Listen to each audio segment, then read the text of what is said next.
Voilà, vous avez entendu, j'entends ma dernière petite fille qui commence à pleurer. Tout le monde est là, donc elle est arrivée avec sa maman et son papa, et elle est prise en charge par, je crois, une des pédiatres seniors de l'institution.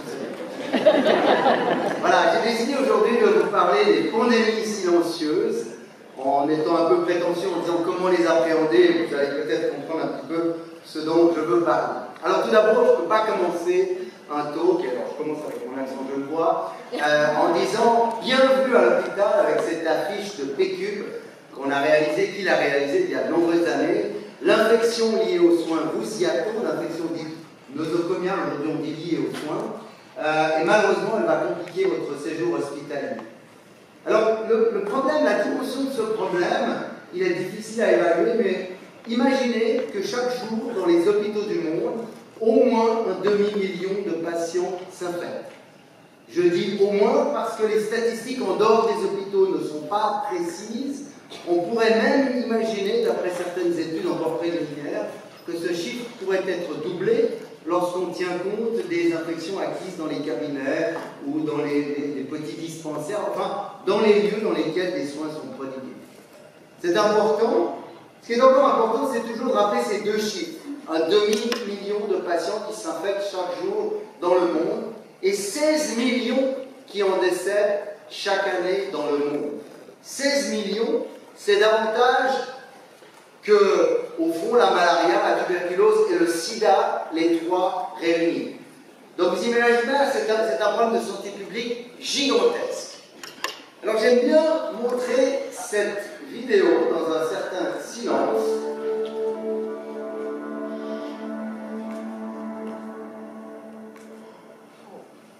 Et pour ceux qui lisent l'anglais, vous avez très bien compris, cette chute et ce crash de Jumbo 747, tout le monde va mourir à son bord, est au fond l'équivalent du nombre de décès chaque jour aux États-Unis.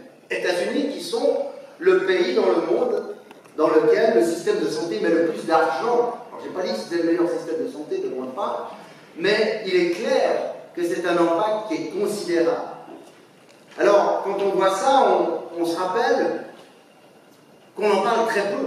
Est-ce que vous avez entendu parler, si un jumbo jet, chaque jour, s'écrasait aux États-Unis, est-ce qu'on en parlerait? Oui, c'est l'évidence. Est-ce qu'on continuera à prendre l'avion? Non, c'est l'évidence. Eh bien, les infections nosocomiales tuent à ce niveau-là, et pourtant on n'en parle pas. On en parle peu. À l'époque où on a mis en place le service de prévention des infections, en 1992, il était tabou de parler des infections nosocomiales, et c'est la raison pour laquelle j'ai parlé dès le début d'une pandémie silencieuse, et c'est pour ça que certains d'entre vous ont déjà vu ce diapo, Nico, Stéphane et d'autres, probablement une centaine de fois au moins, et je m'en excuse vis-à-vis de vous.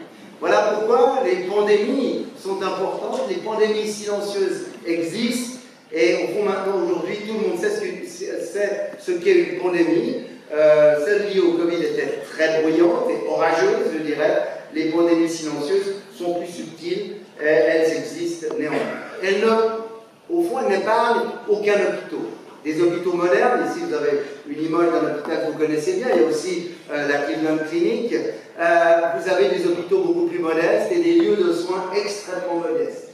Il est important de se rappeler qu'aucun hôpital, aucun pays, aucun système de santé dans le monde ne peut prétendre d'avoir résolu la problématique des infections liées aux soins ou des infections nosocomiales. D'où la nécessité d'y réfléchir et d'y travailler.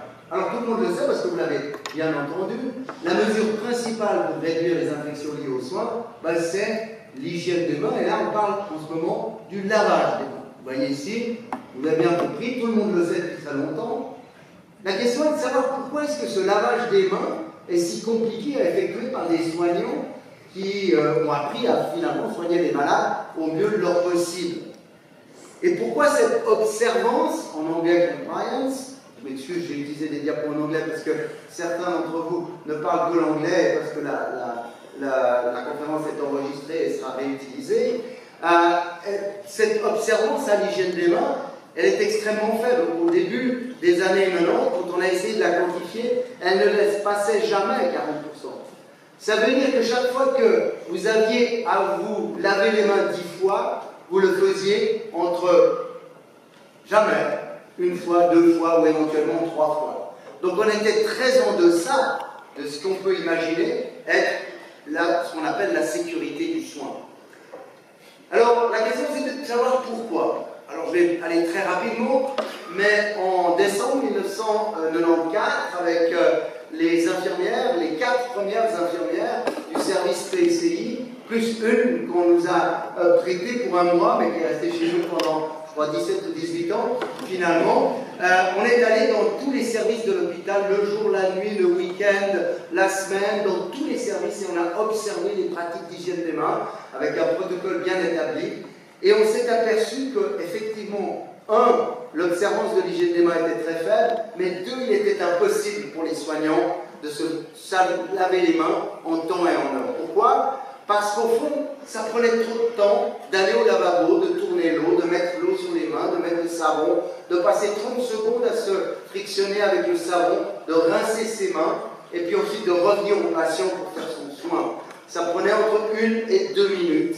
Et cette 1 à 2 minutes, le soignant ne l'avait pas dans sa pratique de soins courants. C'est pour cette raison, et c'est la première des raisons, pour laquelle on a décidé de remplacer l'eau et le savon par la solution hydroalcoolique, qui ne prend que 15 à 30 secondes, disons, pour une friction efficace. Les autres avantages sont qu'il n'y a pas de résistance à l'alcool, sont que vous pouvez avoir l'alcool sur vous et le mettre dans votre poche, c'est facile, sont que vous faites des économies d'eau, etc., etc. Et en plus, c'est encore meilleur pour les mains que le savon. Il s'agissait de ce qu'on appelle une innovation de rupture aujourd'hui. En anglais, system change, c'est-à-dire vous changez le système que vous utilisez pour pratiquer les soins. Alors, voilà ce flacon, un des premiers flacons utilisés aux UG, avec des instructions simples pour l'utiliser. On est en 1995. Alors imaginez, je prends ce flacon, je le donne à chacun d'entre vous. Vous en avez tous un dans vos poches. Est-ce que ça va marcher? Ma question à vous, est-ce que la technique va marcher? Oui. Eh bien non. Non. Alors pour ça, je vais revenir en utilisant cette image à la ceinture de sécurité. Qui d'entre vous a un permis de conduire? Levez la main. Qui porte, pratiquement tout le monde, qui porte la ceinture de sécurité? Oh voilà, vous êtes très très bon. Moi je suis moins bon que vous. Je vais vous expliquer pourquoi. Mon papa, décédé aujourd'hui, sa première voiture n'avait pas de ceinture. Sa deuxième voiture avait des ceintures à l'avant, pas de ceinture à l'arrière. Et moi évidemment je montais à l'arrière. Sa troisième voiture, ou sa quatrième voiture, a eu des ceintures à l'avant, à l'arrière, mais mon papa n'a jamais pris l'habitude de mettre sa ceinture de sécurité. Ensuite, il a vieilli, il a pris un peu d'embonpoint, il avait un peu d'arthrose. C'était trop compliqué d'aller chercher cette ceinture de sécurité. Le jour où il m'a appris à conduire, alors oui, je me suis assis en bon élève conducteur, j'ai mis ma ceinture, puis lui, il s'est forcé à la mettre aussi, mais il la mettait seulement quand il m'aidait à apprendre à conduire. Qu'est-ce que ça nous a pris finalement de mettre cette ceinture de sécurité? Ça a pris des ceintures dans les voitures. Ça a pris des campagnes de promotion de l'utilisation de la ceinture et de la sécurité sur les routes. Ça a pris des contrôles de police et pour certains d'entre nous, ça a pris des amendes. Et c'est ce qu'on appelle une stratégie multimodale de changement de comportement.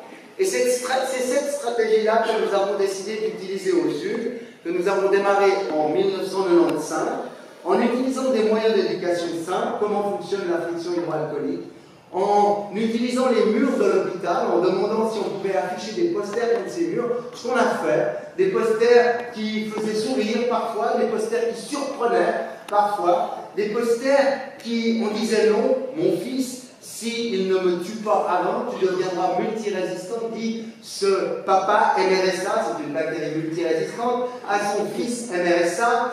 Le staff lossal, comme on appelait ce MRSA, en dehors de l'hôpital, ce sont des rappels sur les lieux de soins. Et on en a utilisé partout, il y avait 350 endroits où nous posions ces posters dans l'hôpital qui étaient collés et décollés 2 fois par semaine par l'équipe de nettoyage de l'hôpital que je remercie encore aujourd'hui, Gianni étant un de cette équipe de l'époque.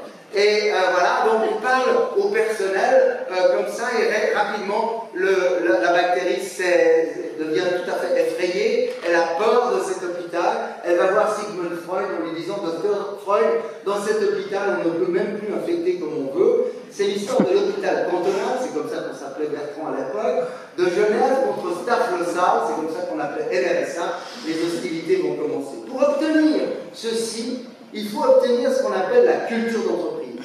Il faut qu'on obtienne une entreprise qui veut à elle seule aller régler le problème de cette institution en imaginant que c'est un problème institutionnel et qu'il faut prendre à bras le corps ce problème. C'est instaurer la sécurité des soins au jour le jour. En parallèle, nous avons mesuré ces observances de pratique, vous les voyez ici, mesurées tous les 6 mois, vous voyez qu'elles s'améliorent au cours du temps. Vous voyez qu'en jaune, l'hygiène des mains au lavabo avec de l'eau et du savon reste stable.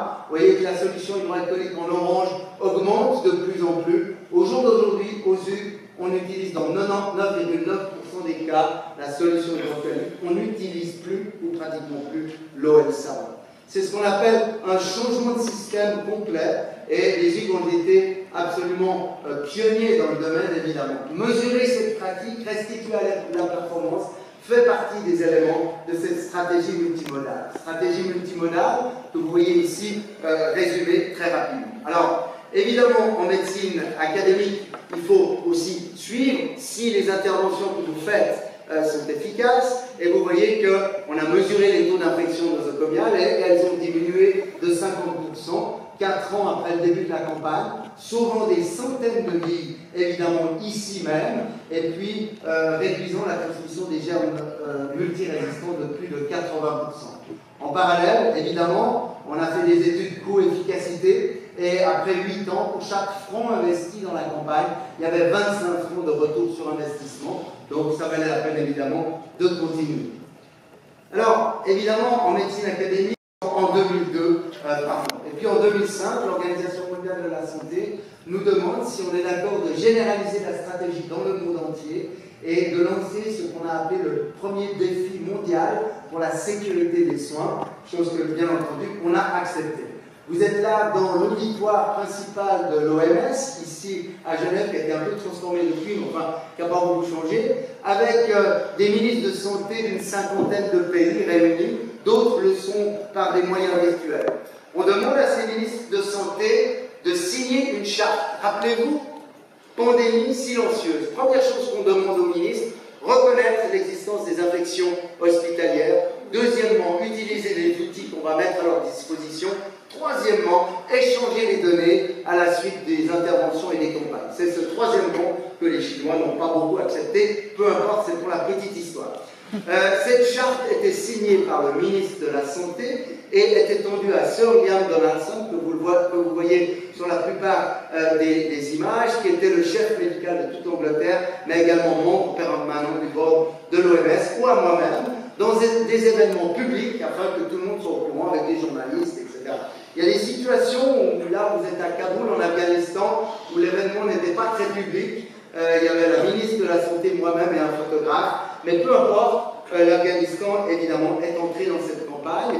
Très rapidement, plus de 140 pays ont adhéré à cette campagne qui couvre 98% de la population mondiale. Il y a des pays qui n'ont pas signé la charte, mais dans lesquels la campagne est active. Nous sommes aujourd'hui dans 192 des pays des États membres des Nations Unies. Nous avons développé évidemment des outils de stratégie, des outils d'implémentation pour que les gens appliquent cette stratégie multimodale qui était dite modèle genevois, mais qui est devenue alors stratégie multimodale de l'OMS, de la promotion de l'hygiène des mains. Vous voyez les 5 éléments dont je vous ai parlé tout à l'heure, en orange parce que c'est la couleur de ce premier défi mondial pour la sécurité des patients. Évidemment, dans ce contexte, nous avons développé des outils, mais 5 moments pour l'hygiène des mains. Les cliniciens qui sont là les connaissent bien, par cœur même, on est capable de les réciter, mais c'était surtout pour unifier les stratégies de promotion de l'hygiène des mains dans le monde. Ces stratégies et ces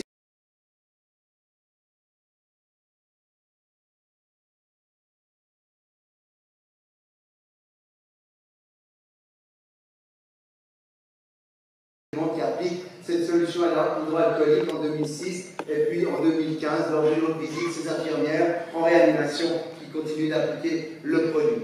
Donc respecter les différences et les backgrounds religieux et culturels a été fondamental dans cette campagne et c'est important. Et puis évidemment, last but not least, il fallait assurer l'universalité de la campagne. Dans cet hôpital au Bangladesh, dans lequel vous avez plusieurs patients par lit, comme dans beaucoup de ces hôpitaux dans les pays pauvres, et puis la famille qui est là pour soutenir le patient, sinon le patient n'a rien à manger, n'a pas de drap propre, etc., etc.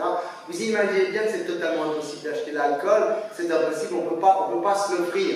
Dans un souci d'équité et de solidarité, on a donc décidé de développer une solution hydroalcoolique libre de brevet, en utilisant simplement 3 agents qu'on ne peut pas breveter. On a fait ça avec William Griffith de la pharmacie, qui malheureusement ne peut pas être avec nous aujourd'hui parce que son épouse est malade.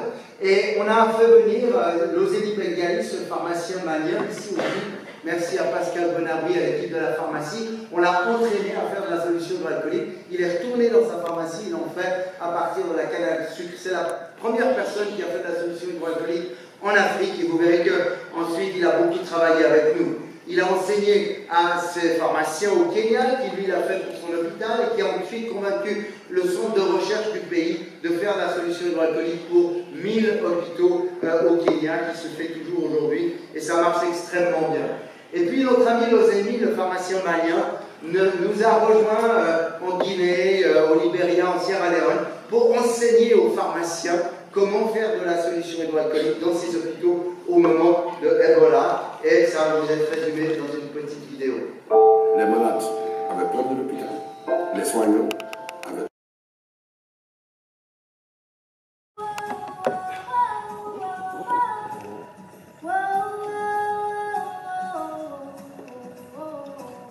Think about it. Healthcare-associated infections are killing more people than AIDS, malaria, and tuberculosis. To solve this issue.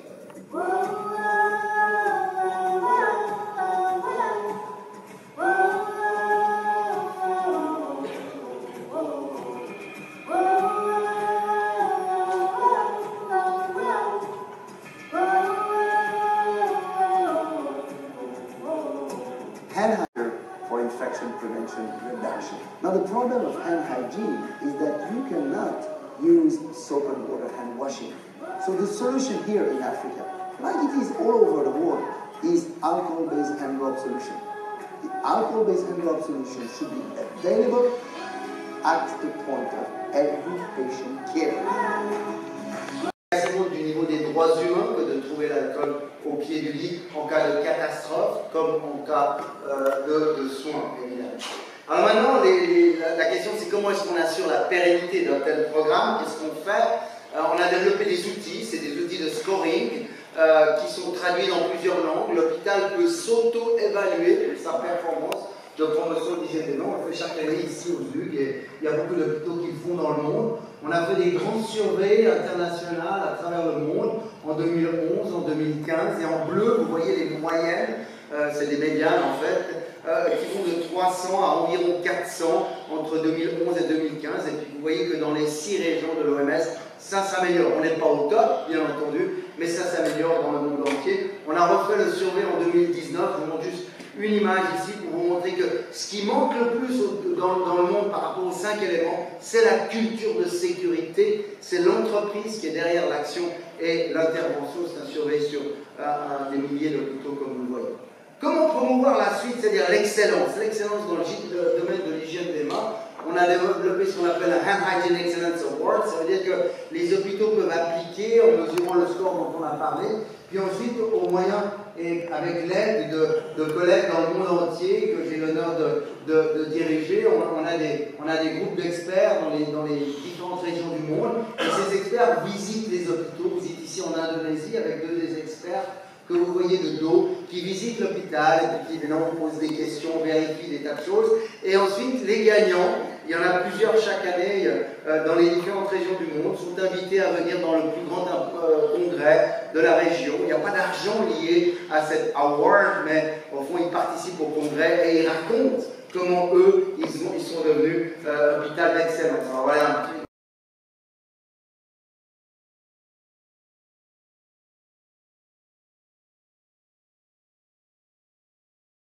est-ce que l'action va continuer? Alors, on est devenu centre collaborateur pour l'Organisation mondiale de la santé. Au départ, Collaborating Center for Patient Safety, donc pour la sécurité des patients.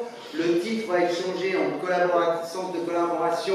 Il a été changé pour le contrôle et la prévention de l'infection ainsi que la résistance aux antibiotiques. Ce centre dont j'ai eu l'honneur d'être le directeur ça sera jusqu'à vendredi, va être repris par Stéphane, qui va reprendre la chefferie de service et la direction du centre collaborateur pour l'OMS. Donc, vous voyez, l'effort continue et on ne s'arrête pas en si bon chemin. Puis on organise ce congrès tous les 2 ans, qui est unique, qui est devenu le congrès de référence dans le domaine de la prévention des infections, avec un soutien important de la direction des UG, soutien important qui est donné exclusivement à des personnes méritantes des pays en voie de développement, pour peu qu'elles nous envoient un abstract, que l'abstract soit un résumé, si vous voulez, que ce résumé soit accepté par un comité de lecture et qu'évidemment ils viennent présenter leurs résultats. Et ça a été le premier endroit, quand on a organisé le premier EPIC, où on a eu des données africaines sur la résistance aux antibiotiques et sur les infections liées aux soins. On a également publié un bouquin, clin d'œil à Francis, parce que quand on publiait ce bouquin, c'est un bouquin qui est uniquement sur l'hygiène des mains. Alors ne l'achetez pas, parce que c'est vraiment fait pour les experts, vous allez vous endormir à la première page du premier chapitre.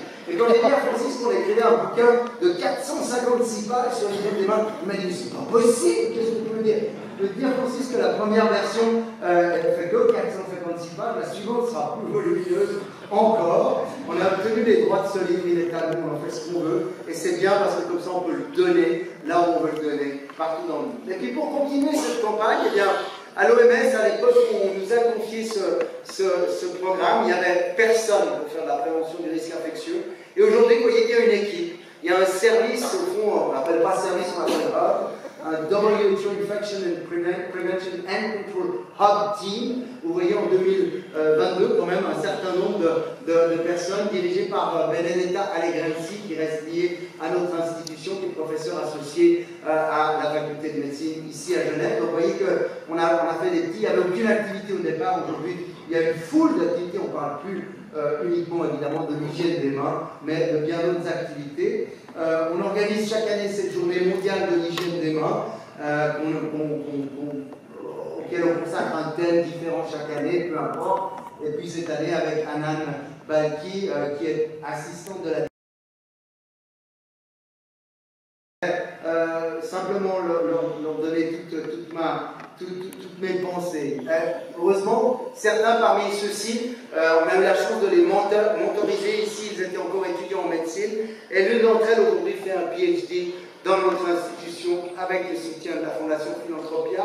Donc voilà, c'est pour dire qu'on arrive à faire des choses malgré des difficultés, quelles qu'elles soient. Adapt to adopt, vous avez compris, c'est un tout petit peu mon motto, et travailler avec la communauté. Alors en Afrique, où les enfants sont les gens qui font Sumatra, Canada,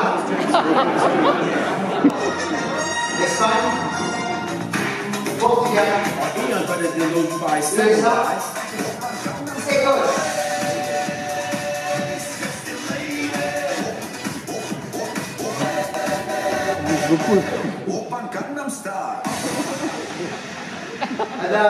Alors, je crois que ça en dit beaucoup et on a des dizaines de milliers de danses de l'hygiène des mains sur les réseaux sociaux. Pour ceux qui s'intéressent, vous pouvez nous suivre sur ces réseaux sociaux et continuer à vous intéresser à ce que nous faisons.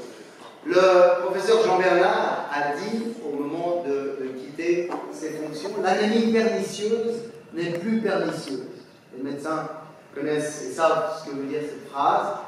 Alors, est-ce que les pandémies silencieuses ne sont plus silencieuses? Je ne crois pas que je peux le dire. Honnêtement, je connais des collègues, on a fait tout ce qu'on a pu pour essayer de rendre cet événement public. Chez nous, ça n'est plus silencieux. Chez nous, ça n'est plus un tabou. Mais il y a beaucoup de pays dans le monde où c'est encore un tabou, très nettement. En Europe de l'Est, pour ne citer que l'Europe de l'Est, lorsqu'un collègue qui fait le même métier que moi va trouver des taux d'infection plus élevés que ceux que vous entendez toujours, c'est-à-dire les 5 à 10%, eh bien il va souvent perdre son job. Et je ne vous cache pas, vous connaissez mes convictions, il m'arrive de prier pour ces collègues-là, parce que c'est difficile, et parce qu'il faut y croire, et parce qu'il faut continuer. Et j'espère que nous pourrons continuer à aider, parce que sans réaliser l'importance du problème, on a très peu de chances finalement d'être amené à leur résoudre. Voilà, je conclurai par les merci. Et les merci, il y en a tellement, c'est très difficile pour moi. Je ne peux pas citer tout le monde, c'est totalement impossible, je vais oublier tellement de monde. Je commencerai par remercier notre équipe, l'équipe de prévention et contrôle de l'infection. Je vous remercie toutes et toutes. Un petit mot spécial à Stéphane et à Claude. Non, sans émotion. Je vais essayer de pas faire comme Roger. Stéphane et Claude, vous avez été là à tenir la baraque quand je n'étais pas là et à m'aider à la tenir. Et je vous remercie tous les deux. Je vous dois énormément. Merci aux UNE, une institution qui s'appelait Hôpital Continental avant, peu importe, qui a été tellement soutenante, qui a tellement fait confiance à un jeune chef de service. J'avais 35 ans quand on m'a nommé chef de service. On a inventé ce service, d'ailleurs les mauvaises langues ont dit c'est Francis qui veut garder Didier donc il invente un truc. D'accord? Mais non, les UNE ont été là, ils ont compris que le tabou des infections ne devait pas être un tabou, et puis ce soutien a perduré tout au cours de cette période et va continuer évidemment puisque la suite est déjà connue, puisque Stéphane prend la suite, Stéphane et Claude continuent et on reste là-dedans. Donc Bertrand, je te remercie toi parce que c'est toi qui es là maintenant, tes prédécesseurs ont été tellement soutenants. La fac qui a créé une chaire de prévention de l'infection, alors qu'on ne savait pas trop ce que c'était à l'époque, et je leur dois beaucoup. Pierre, je me souviens qu'il s'est battu pour inventer un titre à l'époque, tu te souviens peut-être aussi, et je crois que c'est des choses qu'on n'oublie pas. Mes collègues et amis à travers le monde, vous imaginez que sans eux ça aurait été impossible. Alors en particulier toi Francis, j'ai toujours dit que Francis était mon père en médecine, je continue à le dire, et je le redis encore aujourd'hui, merci. Sœur Liane, qui ne peut pas être avec nous aujourd'hui, mais qui m'a confié cette mission auprès de l'OMS avec le budget très conséquent, vous imaginez en 2005, que nous avions obtenu.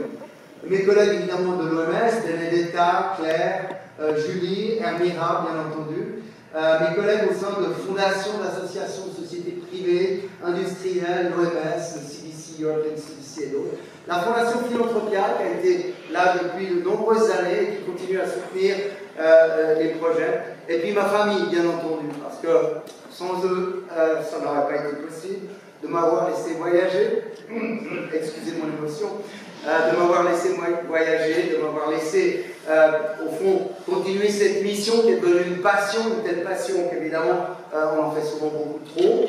Je remercie mes parents, qui ne sont plus de ce monde, mais qui ont participé aussi à leur façon à cette campagne.